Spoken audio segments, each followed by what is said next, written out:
terimalah tanda karunia Roh Kudus, damai Kristus. Maka itu damai Kristus 1200 coba. Itu keras dan lembutnya bagaimana itu? Tergantung hempasan Roh Kudus dan dosa orang.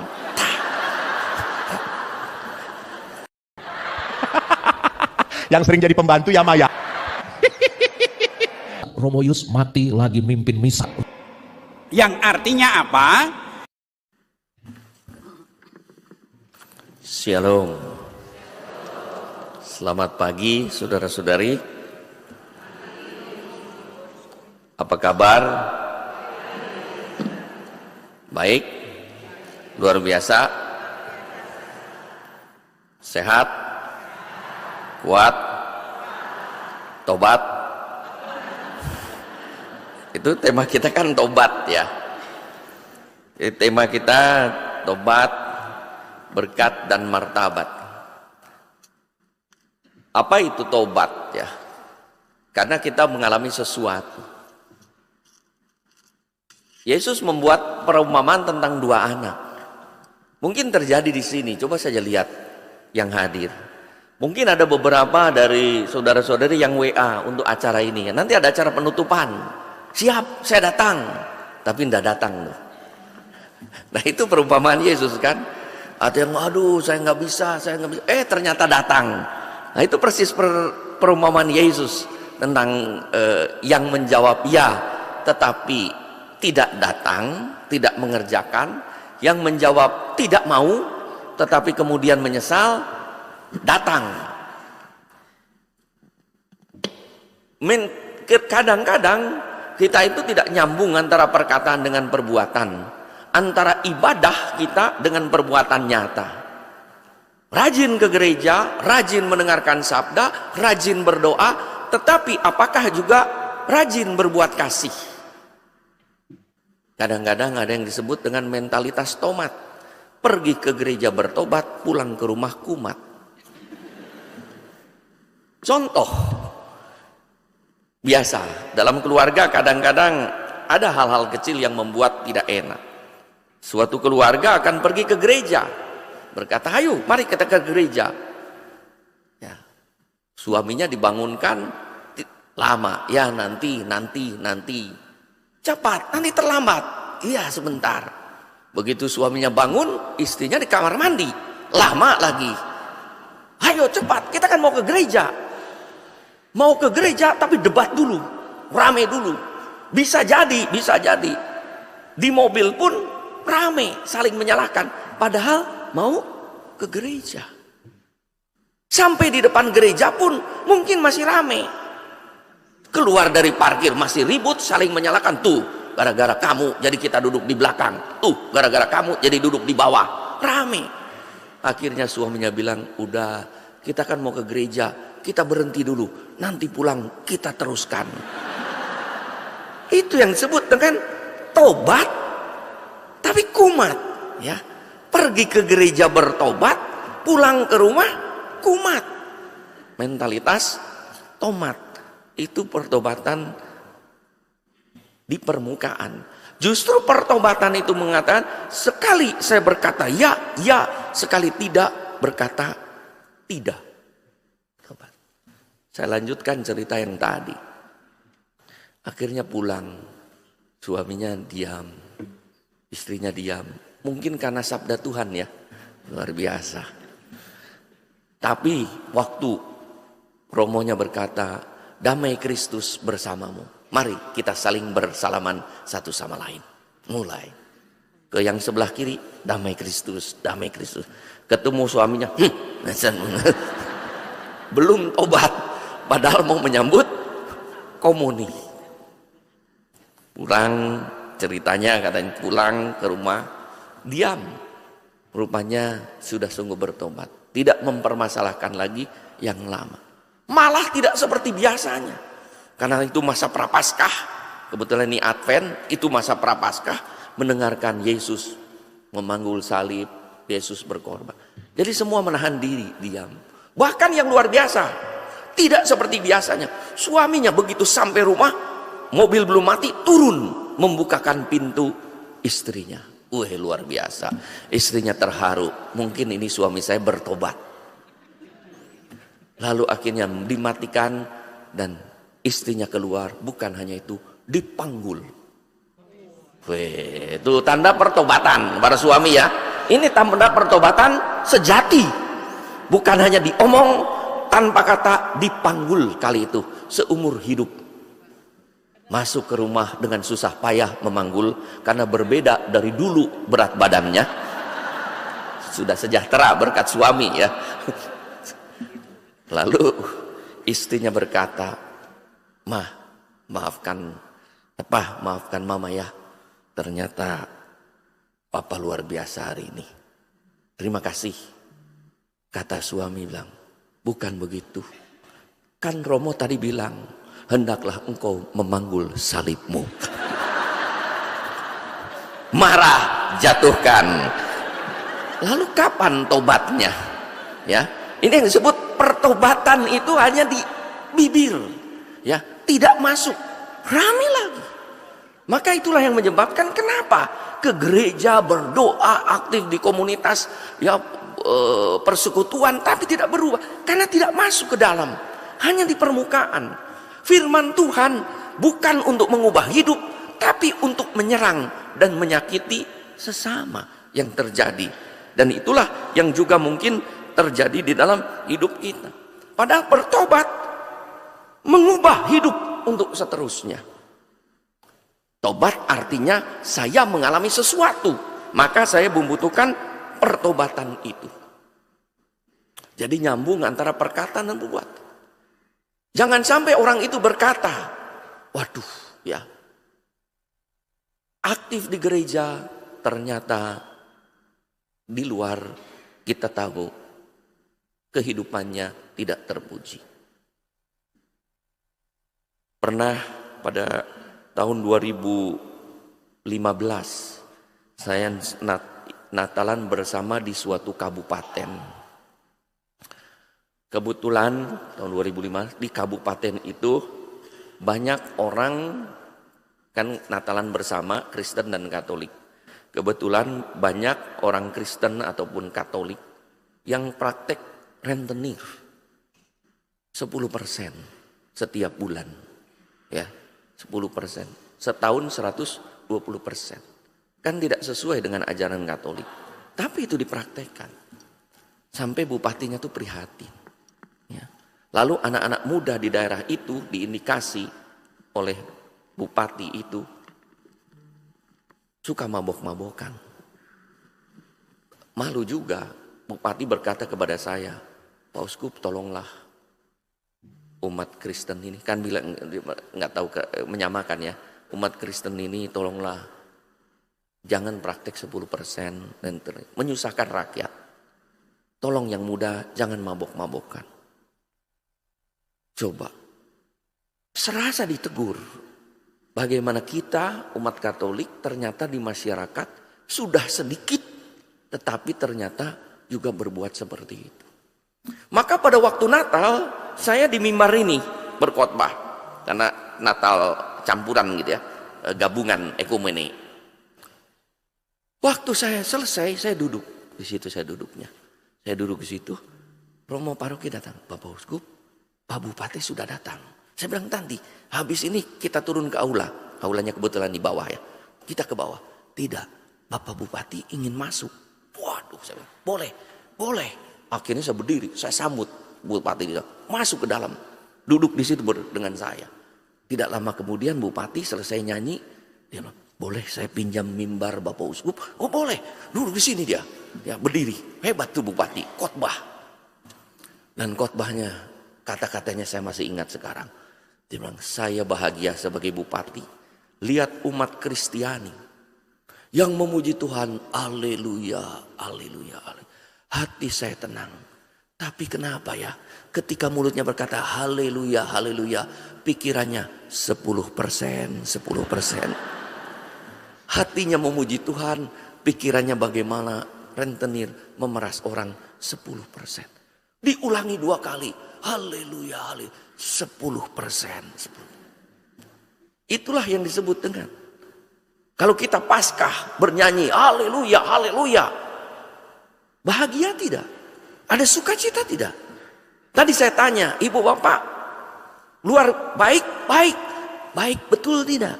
Sukacita, sukacita betul tidak? Jangan sampai kita bernyanyi haleluya, haleluya, pulang halelupa, halelupa, semua lupa.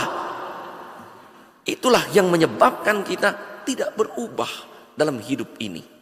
Maka pertobatan itu adalah sekali berubah bertambah. Dan pertobatan itu membawa berkat. Berkat untuk diri sendiri maupun berkat untuk sesama. Karena apa? Kita menyadari martabat sebagai anak Tuhan.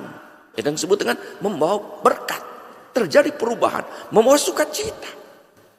Maka anak-anak Tuhan yang percaya, yang bertobat, makin kita bertobat, bukan berarti kita bebas dari kesusahan, bebas dari kesulitan. Tidak.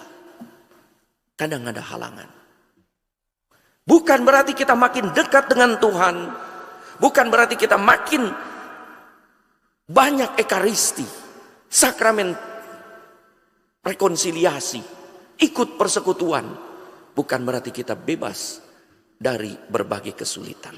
Tapi Tuhan makin yakin, Tuhan meneguhkan kita dan ada di samping kita. Hingga kita mengalami bahwa saya mampu untuk mengatasinya. Itulah yang disebut dengan pertobatan membawa. Pernah seorang juga bercerita, ini satu cerita. Cerita tentang seorang yang bertemu dengan orang Katolik, belum Katolik. Lalu bertemu dengan orang Katolik, mungkin dari persekutuan doa ya. Bisa jadi dari Bunda Kudus gitu. Orangnya tenang, ya, orangnya tenang, orangnya baik, ya. Hidupnya keluarganya bahagia, pekerjaannya berhasil dengan baik, di masyarakat dihargai, di gereja. Lalu dia tanya temannya nih, bro, apa rahasianya kok kamu tenang, kamu bisa sukacita, sementara aku hidup keluargaku berantakan, anakku tidak hormat, istriku tidak taat. Kenapa? Ya, itulah. Rupanya dia judi, dia mabok-mabokan, sampai akhirnya anaknya di rumah bagaikan neraka kalau bapaknya ada. Judi, mabok, akhirnya kehilangan pekerjaan. Hidup tambah berantakan. Kalau dia pergi, anaknya berkata, bernyanyi, sorak-sorak bergembira, sudah bebas keluarga kita. Jadi senang kalau bapaknya pergi. Maka dia saya ingin seperti kamu. Dia bilang, kamu harus bertobat. Ya, tobat bagaimana? Percaya sama Tuhan. Ya, saya percaya sama Tuhan. Tidak, bukan hanya percaya. Kamu harus menyerahkan diri pada Tuhan. Ikut Tuhan, diubah. Bagaimana caranya? Ya, kalau mau seperti saya, belajar agama, dibaptis, baca kitab suci, ikut perayaan Ekaristi, baptis. Tapi ya kalau mau ini caranya, tenang. Akhirnya dia mau ikut temannya karena merasa ada bukti nih bahwa temannya ini penuh sukacita. Akhirnya ikut tuh pelajaran agama tanpa diketahui anak dan istrinya. Setahun dalam perjalanan, istri anaknya heran. Ada perubahan apa? Mulai dia rajin lagi, cari pekerjaan, dapat pekerjaan, tidak judi, tidak mabok. Luar biasa. Suka diam tuh dia berdoa tanpa ada yang tahu. Dia sedang belajar agama. Dibaptis. Janjikan dibaptis pada malam Paskah. Lalu dia bilang kepada istrinya dan anaknya, nak, sama istri, nanti malam kita makan bersama. Kita makan di luar. Luar biasa. Belum pernah tuh diajak makan bersama. Ada hujan, ada angin apa? Bapaknya makin baik. Dia bilang, tidak. Saya nanti malam lahir sebagai manusia baru. Saya dibaptis. Kaget. Tapi kata istri dan anaknya, enggak apa-apa. Yang penting dia baik. baik. Ya, padahal dikenal dia dengan nama Semprul, karena hidupnya Semprul. Maka dipanggil Bapak Semprul. Waktu mau dibaptis, dia pakai nama Petrus. Petrus Semprul, enggak apa-apa. Itu nama lamanya Semprul, jadi nama Petrus. Lalu makan. Dia bilang, anak istriku, aku akan memimpin doa. Wih, luar biasa, memimpin doa dia. Udah dibaptis. Karena dilahirkan baru, manusia lama dikubur, manusia baru dibangkitkan. Itu yang disebut dengan pertobatan. Lalu akhirnya makan, pimpin doa. Luar biasa. Sukacita tidak cukup, istrinya kasih hadiah, bingkisan. Anaknya juga hadiah, baptis dia. Luar biasa. Dia rajin baca kitab suci, rajin ke gereja, ikut persekutuan. Bunda Kudus mungkin ya. Ikut persekutuan. Tapi berjalannya waktu, mulai penyakit lama datang lagi, yang disebut kumat. Mulai malas ke gereja, malas baca kitab suci, mulai absen di persekutuan, hilang. Akhirnya apa? Mulai mabok lagi, mulai judi lagi, dipecat, hancur. Padahal pada waktu setelah makan malam itu, besok paginya dia membuat kuburan di depan, di belakang rumah, ditulisi Semprul telah mati. Karena namanya sekarang Petrus. Dan bilang, kalau ada yang tanya, nama bapak diganti Petrus, bukan Semprul. Semprul, RIP, requiescat in pace, pentrul, tanggal pembaptisan. Manusia lama dikubur. Luar biasa kan? Tapi kumat lagi.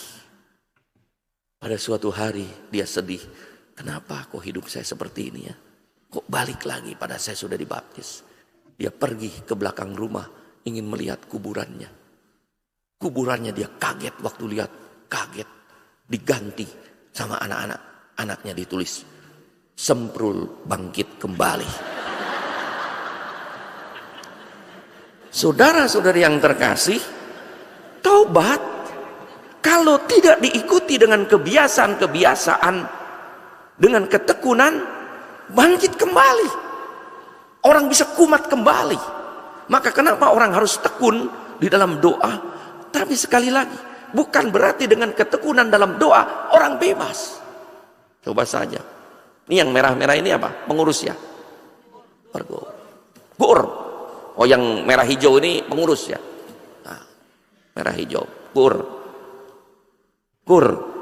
Ini pengurus. Makin jadi pengurus, suka digoda setan? Suka.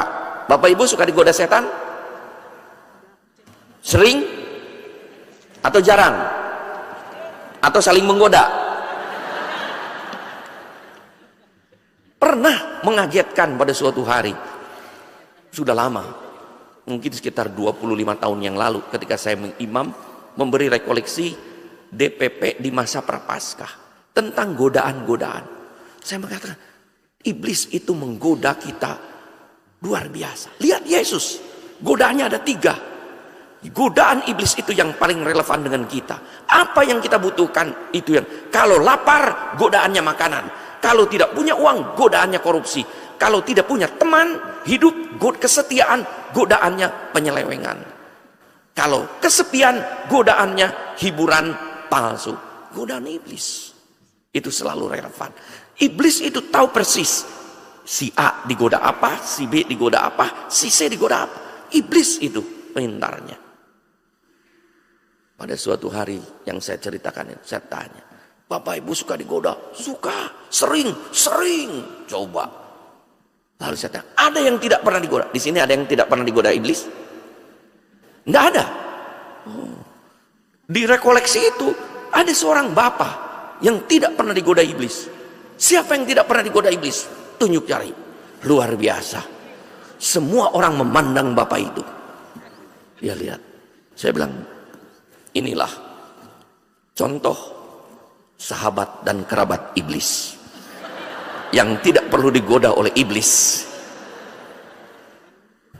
Jadi makin kita dekat dengan Tuhan, menjadi anak Tuhan, justru godaan iblis itu luar biasa.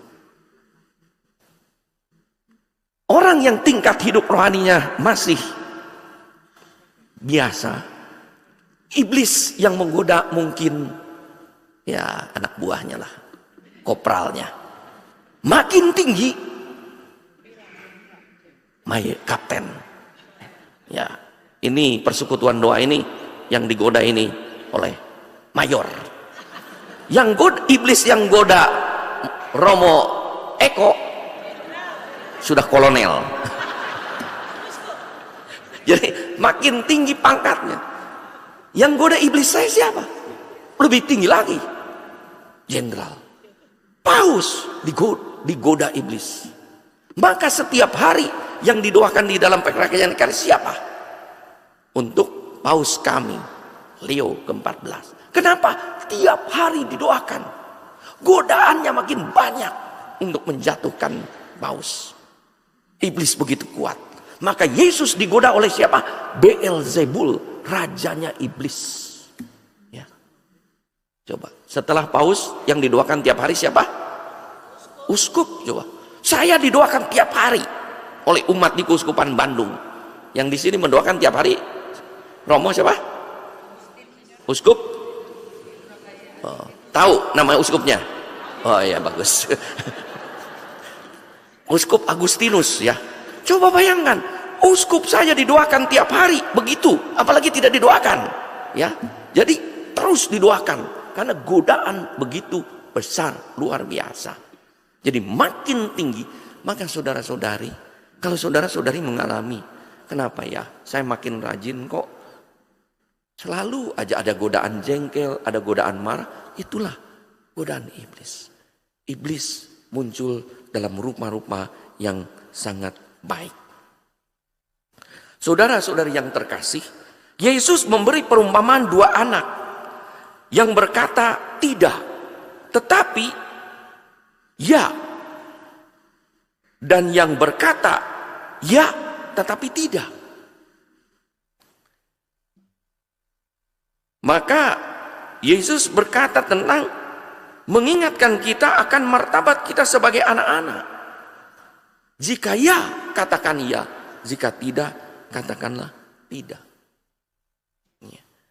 Maka di dalam Matius 5:37 Yesus berkata, hendaklah kamu katakan ya jika tidak, jika ya, dan hendaklah kamu katakan tidak jika tidak. Kalau iblis, kompromi itu iblis. Ditanya, ya, ya atau iya, ya iya. Ibu kenapa terlambat? Ya, ditanya kenapa terlambat? Oh, tadi macet. Ibu dari mana? Dari paroki. Ibu dari bapak dari mana? Dari tempat kerja. Ya, ya, tidak. Tapi kalau dia tanya, Pak, dari mana? Kok pulang malam? Oh, macet. Bukan ditanya macet, dari mana? Gitu ya. Nah, itu yang disebut. Kalau udah bilang, nah udah. Itu iblis mulai masuk tuh ya. Ya ditanya. Ya, ibu kenapa kemarin absen? Udah itu ya. Kalau udah, nah itu iblis mulai masuk tuh. Mau jawab apa? Gitu ya. Nah, makanya Yesus bilang, iya, tidak. Ya. Dari mana? Dari paroki. Dari mana? Ketemu teman, lalu kita minum kopi. Begitu. Tapi udah, dari mana? Kok malam sekali? Ya, tadi macet. Bukan macet, dari mana? Ya, tadi banyak sekali. Nggak percaya, coba. Nah, itu boleh. Ya, mulai mengenai itu, iblis di sana. Kalau ditanya, ya, gitu ya. Ya. Ibu sehat? Nah, sehat. Jawabannya, nah, itu ya. Ya, maka Yesus mengingatkan kita, ya. Maka untuk kita, kenapa kita perlu bertobat? Kata Yesus, martabat kamu, ya. Martabat kamu. Kenapa harus bertobat? Dari tobat menjadi berkat, membawa kasih, karena adalah seperti kata Yesus, kasihilah sesamamu manusia, bencilah musuhmu. Tetapi aku berkata kepadamu, kasihilah musuhmu dan berdoalah bagi mereka yang menganiaya kamu, karena dengan demikian kamu anak Bapamu di surga, yang menerbitkan matahari bagi orang jahat dan bagi orang baik. Maka hakikat dan martabat kita diingatkan siapakah kita itu, anak-anak Allah, murid-murid Tuhan yang harus murah hati seperti Bapa di surga, yang menerbitkan matahari bagi orang saleh maupun orang bersalah, yang memberikan hujan bagi orang yang bertobat maupun tidak. Tuhan luar biasa. Bayangkan kalau Tuhan memberikan panas hanya pada orang saleh dan tidak pada orang yang pada orang jahat, tidak. Tapi semua diberi oleh Tuhan. Maka yang diceritakan oleh Yesus itu, anak yang pertama itu adalah model orang yang asal omong. Omong doang. Orang Inggris bilang NATO, no action, talk only. Ya. Bahasa Jawa bilang iso khotbah, ora iso ngelakoni. Gajah diblangkoni. Ya. Betul ya Bu? Nah, itu. Jadi bisa khotbah, bisa omong tok, gitu ya. Kalau bahasa orang Jawa tuh hanya omong, ya, hanya omong. Cepat bicara, cepat usul, lambat bekerja. Ya, kalau usul pertama, kalau kerja belakangan. Nah itu yang diminta oleh. Maka sedangkan yang kedua itu menolak, mungkin karena ada alasan pada waktu itu. Namun setelah itu ia sadar siapakah dirinya. Maka tobat itu adalah sadar, tahu diri dan tahu batas, siapakah saya. Saya diberi ampun oleh Tuhan, maka saya harus sadar diri, saya harus tobat. Tahu diri dan tahu batas di hadapan ayahnya, hingga ia pun pergi bertobat. Melakukan apa yang diminta bapaknya sesuai dengan martabat anaknya agar bisa menjadi berkat. Itulah orang-orang berdosa. Kalau kita lihat Maria Magdalena yang dibebaskan dari 7 roh jahat, sekali bertemu dengan Yesus, disentuh hatinya oleh kasih dan pengampunan Yesus, bertobat, ikut Yesus secara penuh. Itu yang dikisahkan di dalam Lukas 7, 36-50, ada seorang wanita, lalu kemudian 8, 1-4 dikisahkan Maria Magdalena yang telah dibebaskan dari 7 roh jahat. Yesus disertai dan dilayani oleh para wanita yang menyertai perjalanannya. Maria Magdalena, Maria Ibu Kusa, dan lain sebagainya. Wanita-wanita. Maka mungkin itu ya yang sekarang banyak ibu-ibu yang jadi seksi konsumsi itu ya, ngajak makan romo, ngajak makan itu, mungkin ada biblisnya itu ya, ibu-ibu menyertai perjalanan Yesus. Udah dari dulu tuh ibu-ibu tuh ya, jadi itu ada biblisnya. Bu Yarvina ada biblisnya itu ya, baca itu, ibu-ibu menyertai perjalanan Yesus dengan perbekalannya. Coba ya, ya kasih kroket, kasih apa segala rupa tuh ya perbekalannya. Rupanya biblis Bu. Jadi kalau ibu-ibu memberi makan pada pastor tuh, itu biblis Bu, ada di sini ya. 8, 1-4 tuh ada tuh ibu-ibu yang menyertai Yesus, para wanita. Tapi itu juga bisa jadi godaan ya. Bisa, karena kan iblis itu muncul dalam rupa yang baik. Ya, godaan iblis tuh. Jadi bukan dalam rupa yang buruk. Maka salah kalau orang digambarkan iblis itu seperti apa? Bertanduk, ya. Apa lagi? Apa? Ya, terus? Ya, luar biasa, apal sekali ya. Apal sekali keluarga itu ya. Ya, pakai trisula menakutkan, salah. Coba bayangkan, bagaimana iblis mau menggoda tampil dalam rupa yang menakutkan, lari. Kita lari. Maka tampil kalau digambarkan secara fisik, ya, tampil dalam rupa yang cantik dan menawan, tampan dan mempesona, itu godaan. Sesuatu yang ingin kita nikmati, kita raih, membuat senang dan tenang, tapi kemudian menjatuhkan.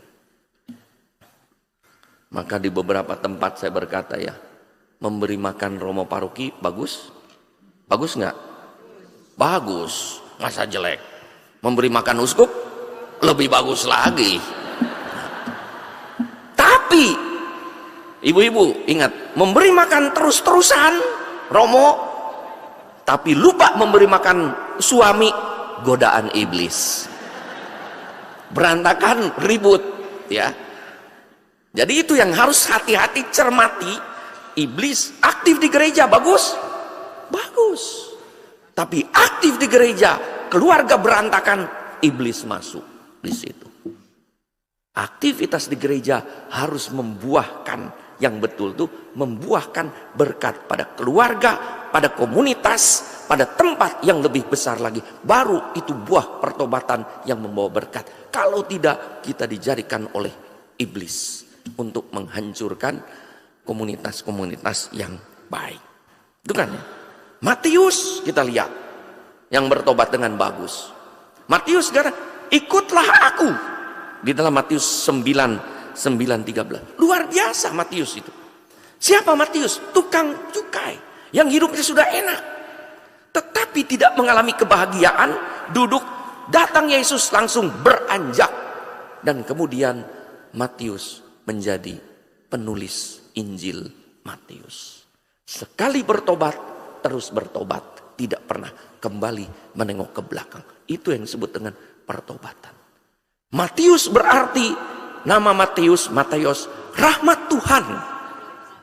Ya, berkat Tuhan. Bagaimana berkat Tuhan menjadi ganjalan bagi hidup bermasyarakat. Maka begitu Yesus, dia duduk, tempat duduk itulah yang membuat Matius akar masalahnya tidak bahagia. Begitu Yesus lewat Matius, Yesus berkata, ikutlah aku. Matius langsung beranjak dan ikut Tuhan. Disitulah pertobatan adalah bagaimana kita meninggalkan akar persoalan yang menjadi masalah kita, yang membuat kita tidak bahagia, mungkin tanda petik membuat senang menjadi tanda petik mata pencaharian kita, seperti Matius penghidupan, tetapi tidak membuat hidup tenang dan senang secara penuh. Matius. Zakheus contoh yang ketiga. Kepala pemungut cukai Zakheus yang diceritakan di dalam Lukas 19:1-10. Zakheus itu namanya, Zakheus ini kan dilahirkan di tanah suci ya. Kalau dilahirkan di Surabaya, Zakheus itu namanya si soleh. Betul, itu artinya saleh. Zakheus itu soleh, tapi karena di sana ya jadi Zakheus. Dari sini namanya saleh, si saleh itu Zakheus. Coba, Zakheus si saleh di hadapan umatnya disebut sebagai pendosa. Maka pemungut cukai kan orang berdosa. Pelacur, pemungut cukai yang diceritakan oleh Yesus hari ini kan pendosa. Nah, Zakheus itu bukan hanya pendosa, rajanya pendosa, kepala pemungut cukai. Situasi Zakheus luar biasa, yang membutuhkan pertobatan, jauh dari Tuhan. Zakheus tidak bahagia. Si saleh berbuat salah. Jadi, ya, ibarat namanya harta raharja. Sudah harta raharja, melarat, kan tidak sesuai dengan namanya harta. Padahal ibunya dulu berkata nama nanti harta raharja atau Basuki Rahmat. Sudah Basuki Rahmat juga, hidupnya sengsara, tidak sesuai. Nah, persis ini, saya saleh, hidupnya tidak saleh. Ketemu dengan Yesus. Yosua artinya the Lord is my salvation. Tuhan adalah penyelamatku. Yosua, Yesus itu. Maka Yesus penyelamat, namanya selamat, penyelamat, hidupnya melakukan penyelamatan. Dan bertemu dengan Zakius, hanya orang inilah yang dapat menyelamatkan. Ketemu. Ada 2 rintangan untuk ketemu Yesus. 1, badannya pendek. 2, orang banyak.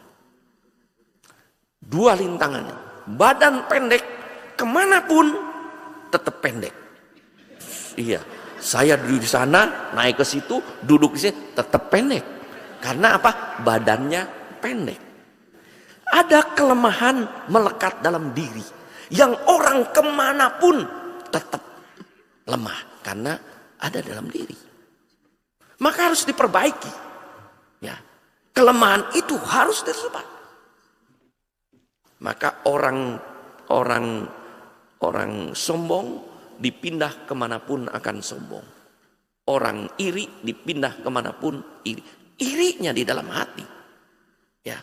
Orang culas di kemanapun pun culas. Di tempat kerja culas, di rumah culas, di gereja pun culas. Karena culasnya ikut.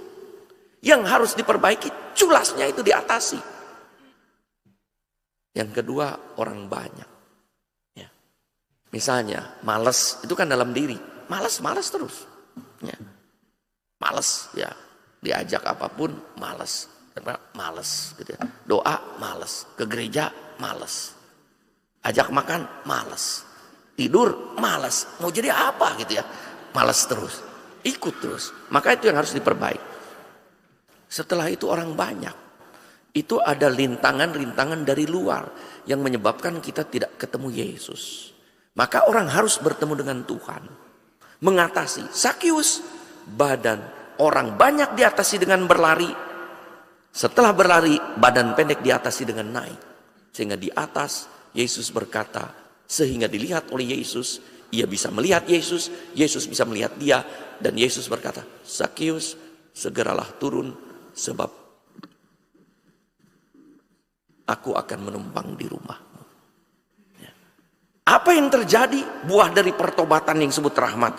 Zakius bilang, Tuhan, siapa yang telah aku rugikan, akan kuganti 4 kali lipat. Tidak diminta oleh Tuhan. Buah pertobatan langsung. Itu yang disebut dengan buah pertobatan konkret. 4 kali lipat. Padahal dalam tradisi Yahudi 3 kali cukup. Dia menambahkan 4 kali lipat. Lebih dari itu tidak diminta oleh Yesus. Setengah dari milikku akan kubagikan kepada orang miskin. Luar biasa. Yang tadinya memeras. Yang tadinya mengambil orang lebih dari itu. Pertanyaannya, setelah bertemu dengan Yesus, Zakius tetap kepala pemungut cukai atau tidak? Tetap kepala pemungut cukai atau tidak? Apa? Tetap? Tetap. Tidak? Tidak apa tetap? Ya, tergantung pastor parokinya, nggak apa-apa. Jadi tetap apa tidak? Hah? Ya, saya tidak tahu, tidak diceritakan juga di situ. Nggak usah nambah-nambah ya. Memang tidak diceritakan di situ apa dia tetap apa tidak. Injil selesai di situ, sudah selesai. Tidak ada ceritanya lagi, ya. Tapi yang luar biasa, seandainya dia tetap pemungut cukai, tetap kepala pemungut cukai, seandainya. Bisa tidak dia pemungut cukai? Murid Tuhan bertobat, dia tetap pemungut cukai. Bisa? Bisa. Maka di dalam Lukas, ya, ketika Lukas 2 itu ketika Yohanes Pembaptis ditanya oleh para siapa? Oleh orang-orang banyak, oleh tentara. Lalu ada juga yang bertanya, itu adalah pemungut cukai. Lalu pemungut cukai itu bertanya, Guru, apa yang harus kami lakukan? Lalu Yohanes berkata kepada pemungut cukai itu, jangan menarik lebih daripada apa yang wajib kamu ambil. Jadi boleh, setelah bertemu dengan Yesus, Zakius boleh tetap menjadi kepala pemungut cukai. Tapi sekarang pemungut cukai yang ramah, yang murah hati. Ada orang yang duduk-duduk misalnya di situ untuk memasuki kota harus bayar cukai. Dia bilang, kenapa duduk-duduk?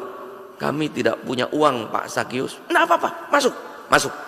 Lah kami tidak bisa punya. Enggak apa-apa, nanti saya bayari. Loh kok sekarang berubah? Sudah murid Yesus, masuk, masuk. Nah begitu.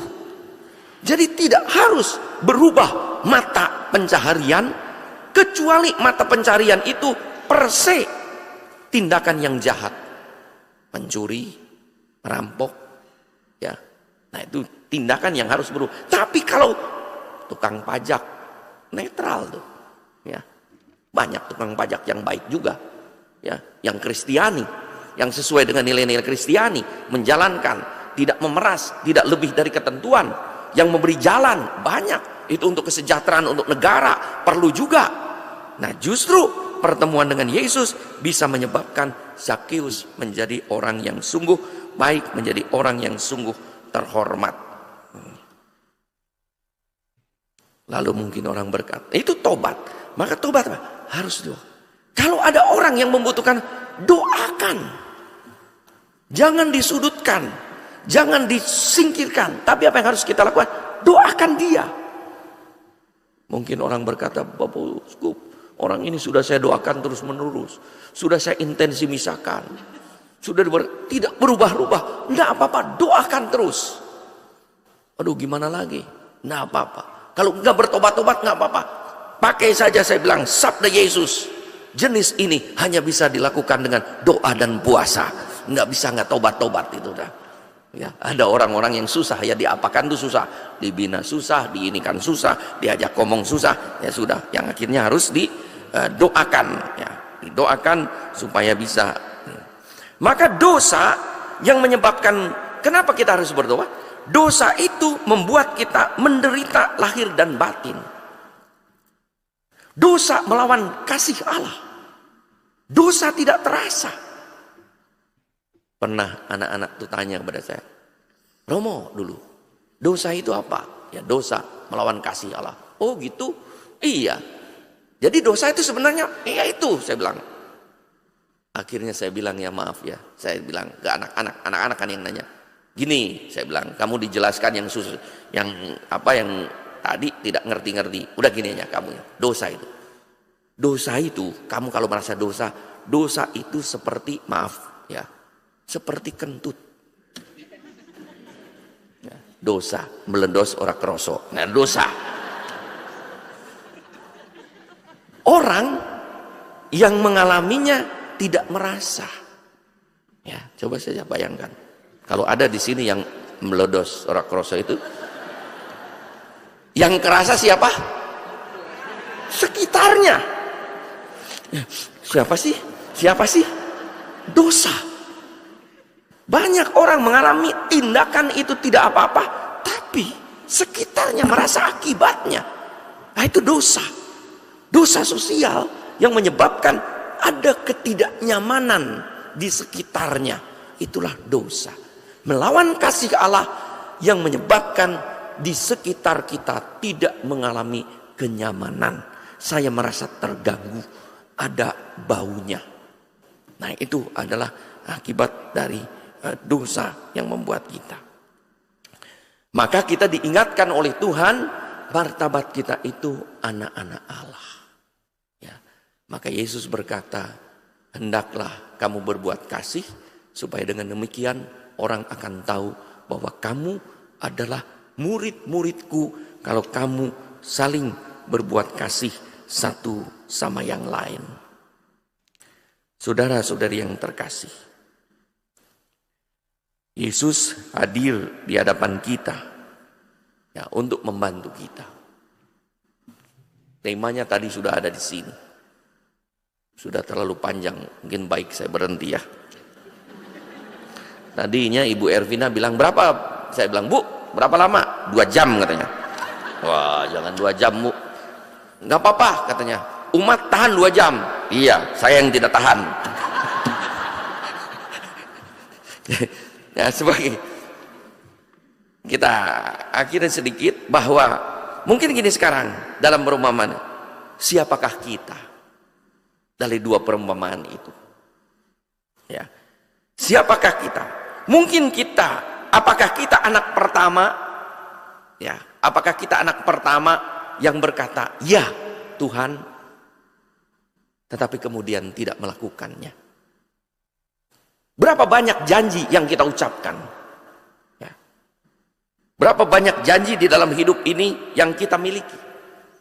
Janji baptis, janji penguatan, ya, janji perkawinan, kami janji imamat, sampai janji pengurus, ya, dilantik, janji DPP, ya, janji jabatan, sampai janji-janji yang kecil, janji ketemuan, janji makan, ya, janji jemput, itu janji semua, ya.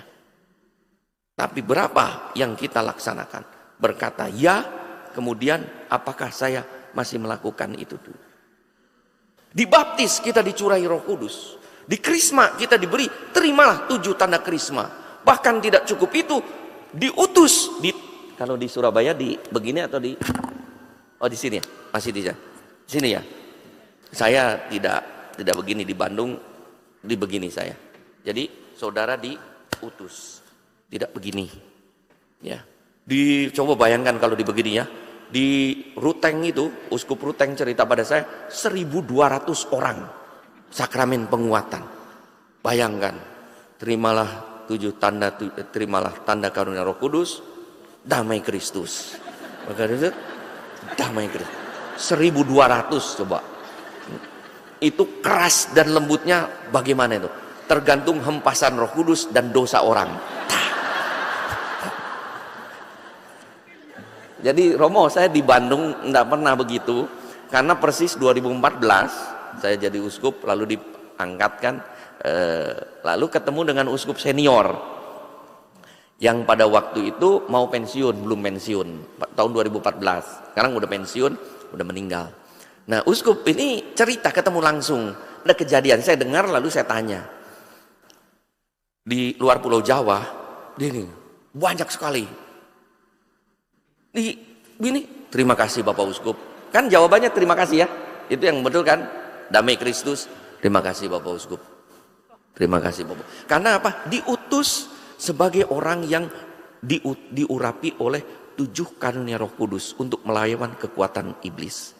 Dipercaya oleh gereja, terima kasih. Buah pertobatan. Pada suatu hari, ini cerita betul Uskup itu.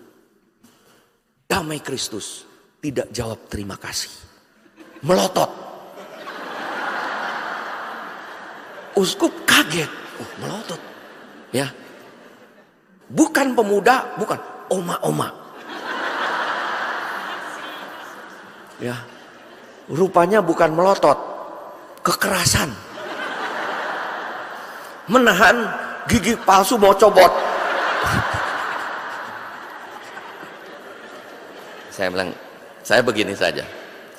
Iya betul, di paroki lain, di keuskupan lain. Ini yang di Jawa juga ada cerita dari seorang Romo yang di gini ya. Terimalah 7 tanda karunia Roh Kudus. Damai Kristus, merdeka. Tapi idenya, nah itu kembali ya. Itu janji kita. 7 karunia saja coba. Kalau kita bertobat, 7 karunia itu luar biasa. Dari 7 karunia itu, roh kebijaksanaan membuat kita bijaksana. Itu betul. Roh ibadat membuat kita rajin berdoa. Tapi kalau tidak, roh 7 karunia itu tidak. Roh nasihat menasihati kita untuk jujur. Misalnya, orang yang tadinya tidak jujur dalam pekerjaan, korupsi waktu, korupsi fasilitas tempat kerja, begitu dapat sakramen penguatan, ada 7, ada roh nasihat. Jangan, kamu harus jujur, jujur ya. Anak sekolah, ada beberapa ya anak sekolah, ya, dinasihati, jangan nyontek. Nah nyontek, anak nasihat. Anak-anak Katolik nggak pernah nyontek ya, nggak ada ya, nggak ada betul, nggak ada. Anak-anak Katolik itu tidak ada. Hah? Apa? Orang tua ini ada anak-anak ini. Anak-anak ya. Jadi anak-anak ibu dulu pernah anak-anak? Nggak pernah menyontek kan? Nah, Katolik tuh, ya. Nah ini, ya kan nggak pernah. Itu kan saya bilang, anak-anak Katolik nggak pernah nyontek ya bu, nggak pernah, kecuali kepepet, nggak pernah. Nah, udah. Karena apa? Roh nasihat, ya, roh nasihat, nasihati, jangan gitu ya, jangan gitu. Karena jangan gitu. Nah, jadi begitu. Jadi harus berani berkata tidak. Orang pulang kerja, hei coba pulang, belum waktunya. Biasa aja lu pulang, enggak belum waktunya. Belagu lu. Ada roh nasihat nih, gitu. Nah, itu yang disebut dengan manfaat dari pertobatan. Roh berkarya. Kalau tidak, roh tidak berkarya dengan baik. Ya, orang tidak bekerja. Maka pertanyaan, mau yang pertama atau tidak? Ataukah yang kedua kita itu yang berkata tidak mau, tetapi kemudian melaksanakan. Kata Yesus, itulah. Lihat, orang pemungut cukai, pelacur, orang berdosa, mendengar ajaran Yohanes, mendengar bertobat. Tapi para imam, ahli Taurat, orang Farisi mendengar tidak bertobat. Pada mereka yang menjawab, ya seakan-akan saleh melaksanakan Tuhan, tapi tidak menjalankan. Maka siapakah kita di antara mereka? Anak pertama atau anak kedua? Mau jadi anak pertama atau anak kedua? Anak kedua. Yesus sebetulnya mengatakan, jadilah anak ketiga. Tetapi tidak diceritakan di situ. Yaitu anak yang berkata ya dan melaksanakan. Bukan yang tidak lalu melaksanakan, bukan yang ya tetapi tidak melaksanakan. Yesus meminta kita sebagai pertobatan yang membawa berkat, martabat Tuhan, selalu berkata ya dan melaksanakan. Itulah yang diceritakan bacaan pertama, sisa-sisa Israel, sisa-sisa umat Allah yang dari lahir selalu berkata ya dan terus ya pada Tuhan dalam situasi dan kondisi apapun. Untuk itulah kita harus ada berapa? 5 meet kepada Yesus, bahasa Inggris. Yang pertama untuk pertobatan, admit, mengakui Tuhan. Tuhan saya adalah Allah Yesus, Tuhan Yesus. Mengakui, admit.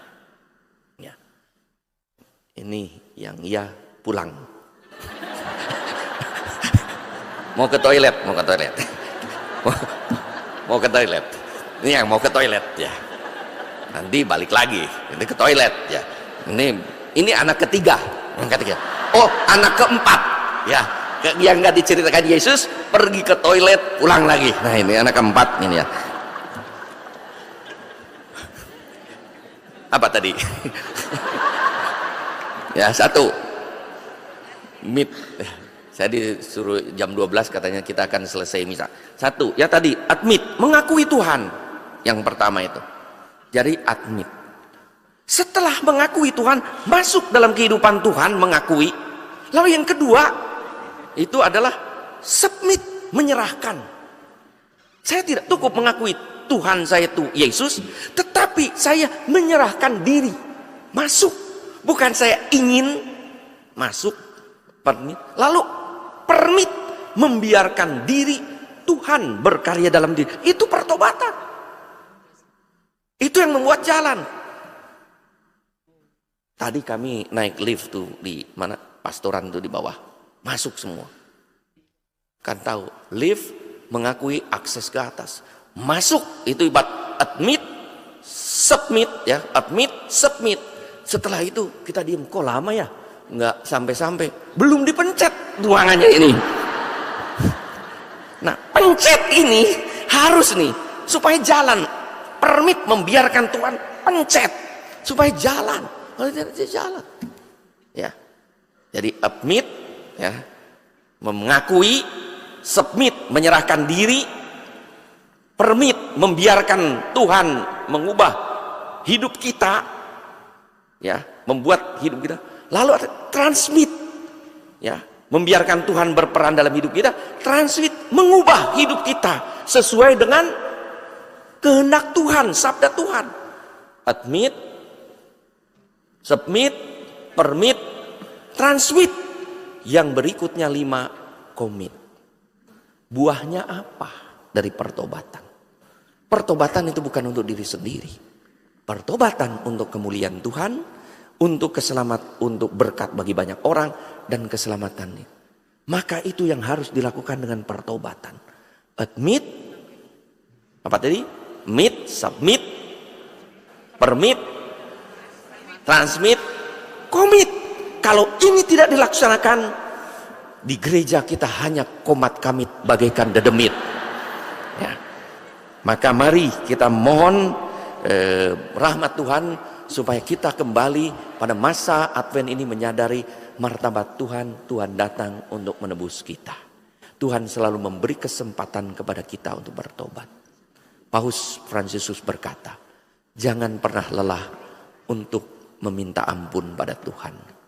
Tuhan tidak pernah lelah, seringkali kita yang merasa lelah.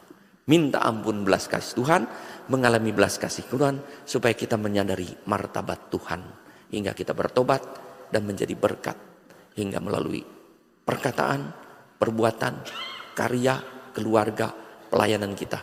Nama Tuhan dimuliakan, banyak orang mengalami berkat, dan kita pun mengalami sukacita. Amin.